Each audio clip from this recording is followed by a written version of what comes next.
prospect. Part of a famous semi-final in the FA Cup back in 1983, in which Brighton were the victors in a one-off at Highbury. Forestieri given an opportunity, a sniff of a chance. You can't afford to do that too often. Alex Lopez taking charge there, and there's Pudil. It's fallen kindly for Hooper. Swept away by Connor Goldson. The tempo has been set early here, David. Absolutely, and obviously as a neutral, we're sat here thoroughly enjoying it after only, what, 40 or so seconds. It comes from the freshness that perhaps the Wednesday team feels. Sometimes when there has been a weak miss in a game where you might feel a little bit sluggish, this real first 10 or 15 minutes will let us know exactly what kind of tempo they're going to approach the game in Wednesday. And you look at the fans and this noise of the fans and the sizable turnout, that it's going to spur them on no end.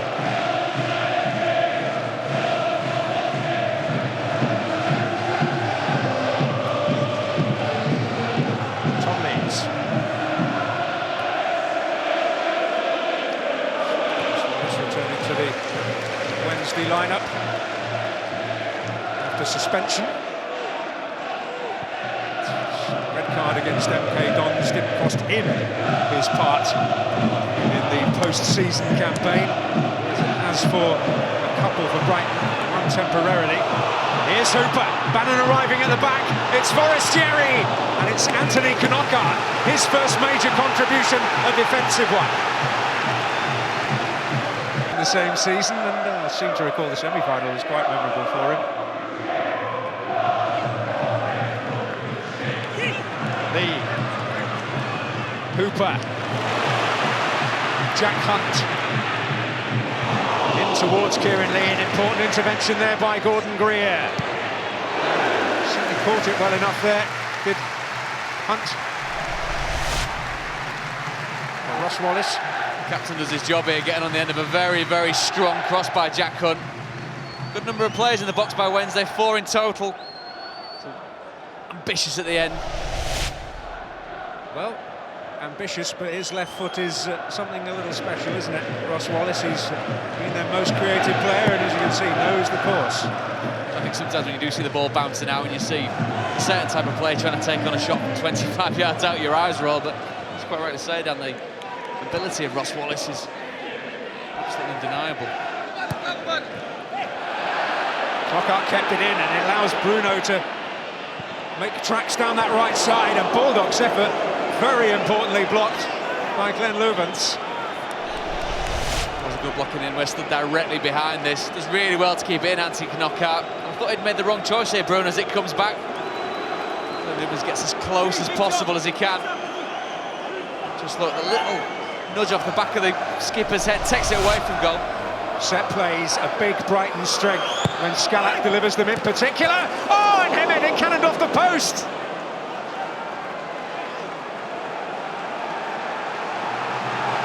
How often do we give him the big build-up and they don't deliver? But this is a wonderful cross by Scalak. Really whipped into a dangerous area. That's exactly where he wants it to be. Middle of the 6-yard box, attacked at pace. So unlucky by Thomas Hemed, getting a little steal, a little march on his marker. Scalak's delivery, his movement and aerial prowess, quite a heady mix for Brighton. In every sense. Greer getting the grips there with Hooper. Lee. Wallace on his left foot again, and it's Goldson who got the block in this time. Well, it really is rattling along this game. KJ at this semi-final so far, it's fantastic. This ball from Kieran is just behind Wallace, so he has to check his run. Again, gets hold of it so very well.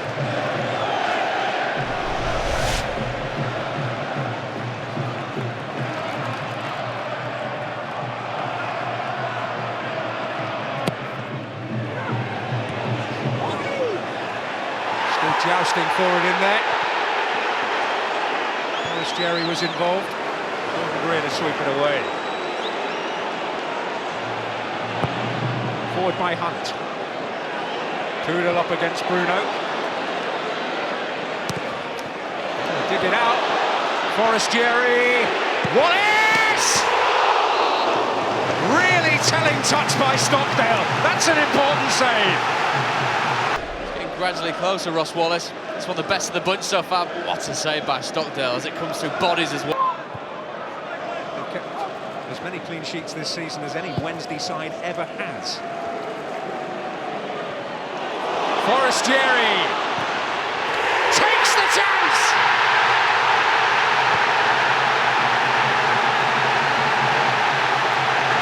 It had to be him.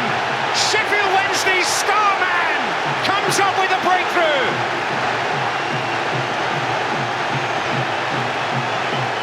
The surge of power that comes through this stadium once this ball hits the back of the net. Truly a sight to behold. It's a straightforward ball down the middle of the pitch that Wednesday could probably wish for.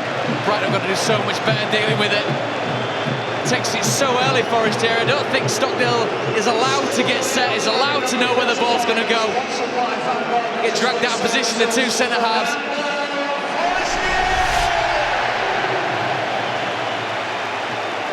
Well, Andre Mariner going across to Darren Cann, the assistant.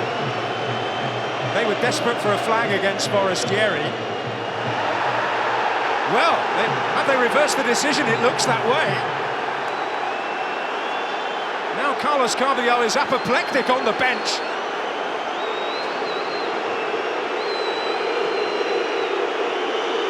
Well, after consideration, they have decided that Fernando Forestieri was in an offside position when that long kick was struck.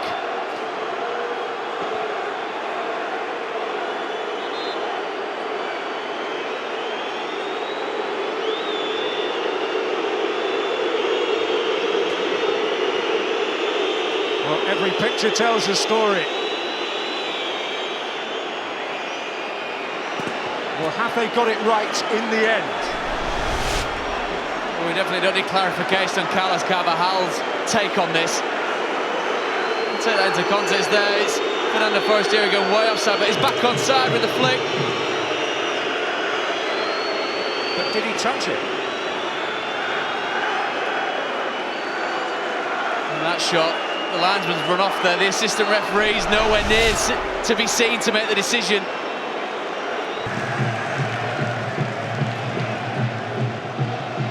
Moving freely, the Israeli.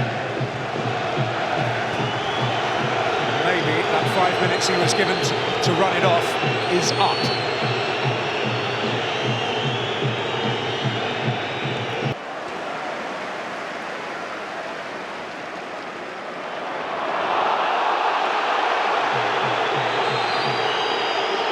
Saw Connor Goldson come to the sideline with a problem a little earlier. While the boos ring out, it appears that Connor Goldson's night has come to an early conclusion, as indeed has Tom Ahmed's. Well, it's woe upon woe for Brighton. Well, having to make a double substitution through injury at this early stage of the match is a blow in some respects, because it does narrow down your options later on in the game if you either are chasing it or looking to shut up shop. Bong.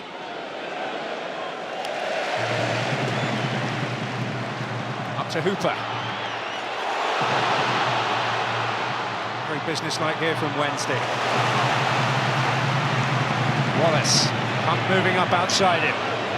Wallace has eyes for goal! Oh, that is sensational!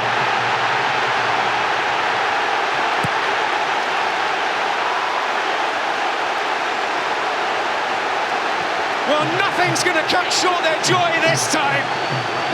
He's had a few sighters, but that was bang on target. Safe to say there'll be no debate about this one. Look at the energy the all show getting forward. Jackson goes on the overlap, takes a couple of Brighton players out, allows Ross Wallace to come inside. Is Gary Hooper anywhere near the ball going in the bottom corner? I don't think so. It's such a sweet, sweet hit from Ross Wallace. He's had a few sighters. It's just the pace, the direction of the ball. It's the fact that it skids up off the surface. Stockdale, it's too hot for him to handle. What a way to take the lead.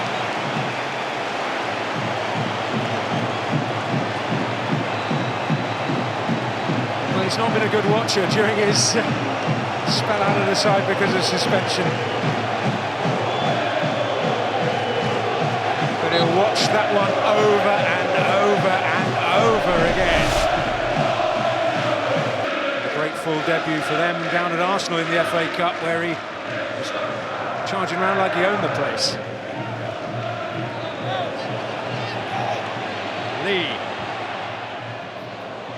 Poodle's arriving and steaming onto it.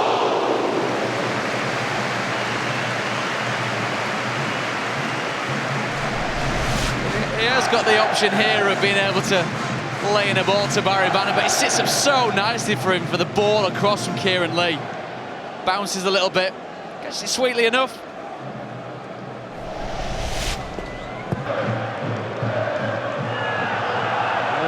Will escape Anthony Knockaert's clutches.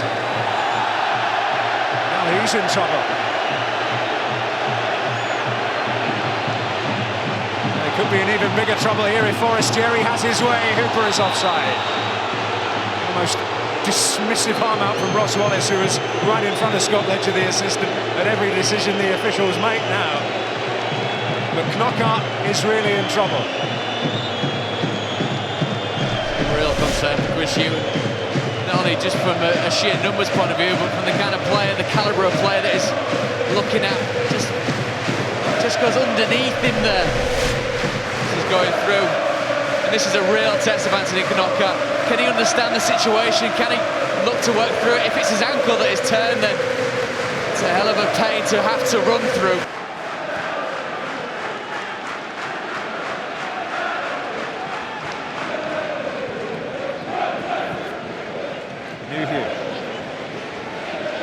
Forestieri.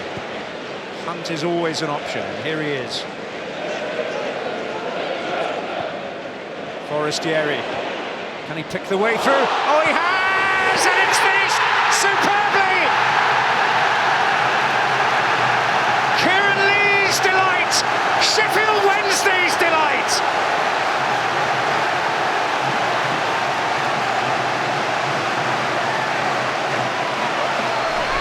This is what they've needed, the commitment to get forward, to make the numbers matter, to get themselves in a position where they can gamble. It's a wonderful finish in the end by Kieran Lee. Slightly fortuitously that it bobbles through, but there's the architect-in-chief again. It's a nice little dummy, a little step over, sets up his own chance, Kieran Lee. Cool as you like there, 6 yards out.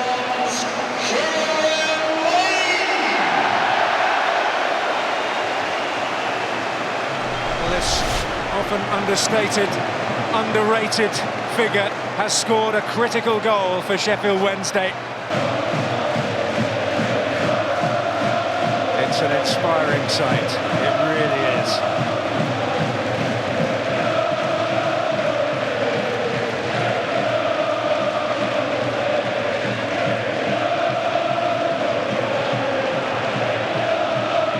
Hunt on for Matthias. Oh! Well, referee didn't deem it worthy of a penalty kick, and he's very much in the minority. Richie Towell, the man who made the challenge. Forestieri. Brighton have got to hang in there because the onslaught could well come. Again, it's another Wednesday midfielder getting into the box, this time Marco Matthias. He goes looking for that. I think he knows that the contact's going to come as well to pull it back. Doesn't really need to stick the leg out. Can change direction, can come back. It's the energy, the effervescence of the Sheffield Wednesday team that's got them ahead in this tie. They have taken a giant stride towards Wembley. It is a long way back for Brighton now on a night where they suffered a sequence of setbacks, but two memorable goals. Ross Wallace with that stunner in the first half after one had been controversially chalked off, and Kieran Lee finishing it off in the second when Brighton were reduced to 10 men after a series of injuries. Darren Cann, the assistant, in the eye of the storm when that goal, quote-unquote, by Forestieri was ruled out for offside. He didn't seem to see it that way initially, but between them the officials came to the right decision.